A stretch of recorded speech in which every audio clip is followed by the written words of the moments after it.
welcome to Pirate News. I'm Ava Ekberg. Today I will be bringing you news from campus, the New Jersey and New York area, and news from around the country.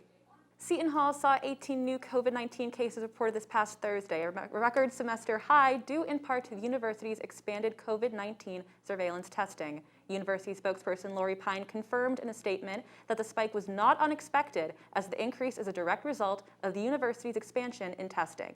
In her statement, Pine also made note that all the cases appeared to be unrelated and were not a result of the university's contract tracing. Of the new cases, 11 were detected in resident students, 6 were detected in students off campus, and 1 was reported on the university's Nutley campus.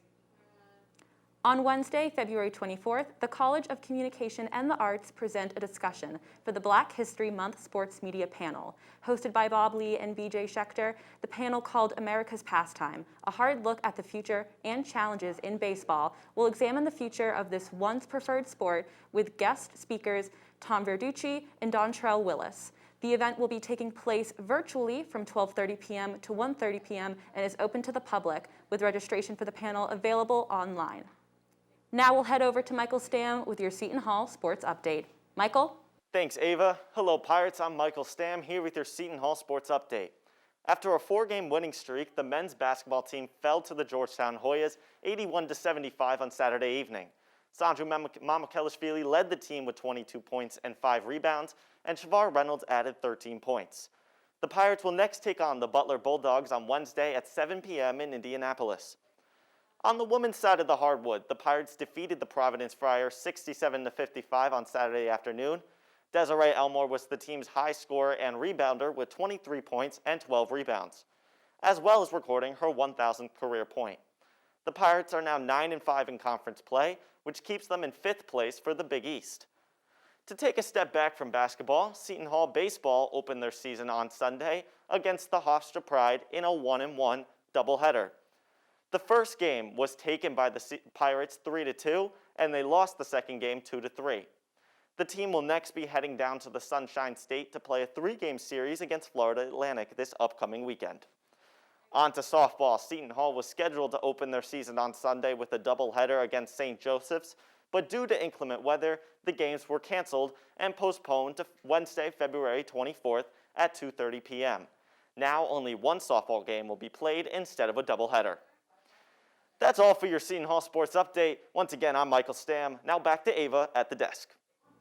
Thank you, Michael. In local news, a New Jersey state trooper carrying a prisoner was involved on a head-on collision on U.S. Route 206 in Sussex County this past Saturday afternoon. According to state police, the accident took place just before 3:30 p.m. when state trooper Michael Clifford hit the other vehicle driven by 25-year-old Jonathan Kosmiski. The head-on collision was a result of Kosmiski making a left-hand turn in front of the police car. All 3 individuals involved in the crash were injured, with all 3 being admitted to and since discharged from various medical centers. The crash is still under investigation, and no charges have been presently announced.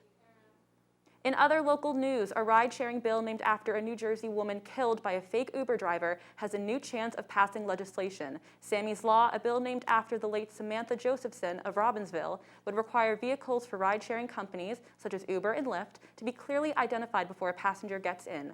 In the last Congress, the House passed the bill without opposition, but the Senate never took up the measure and it failed to become law.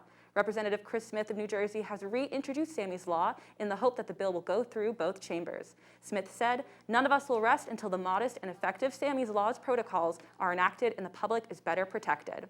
We will now head over to Greg Mehlin with your 5-day weather forecast for the South Orange area. Greg? Thanks, Ava. I'm Greg Mehlin with your weather update for the South Orange area. Today you can expect a high of 41 degrees and a low of 31 degrees. Precipitation is likely, and it seems we're looking at both rain and snowfall.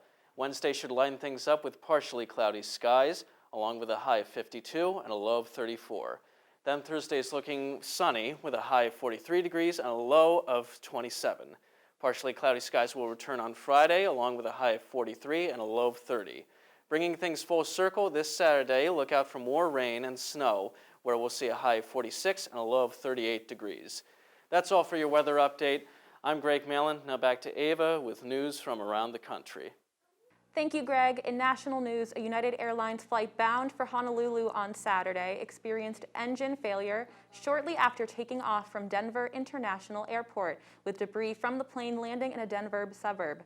The Boeing 777 experienced failure in engine number 2 after departure, according to spokesperson David Gonzalez for the airline. Parts of the plane landed across the town of Broomfield, where pieces were scattered across parks, fields, and residential neighborhoods.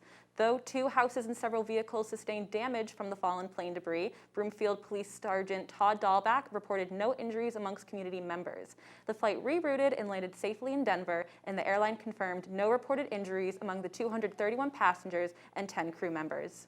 That's all for today's episode of Pirate News. Once again, I'm Ava Ekberg. Thanks for watching. Stay safe, wear a mask, and have a great day.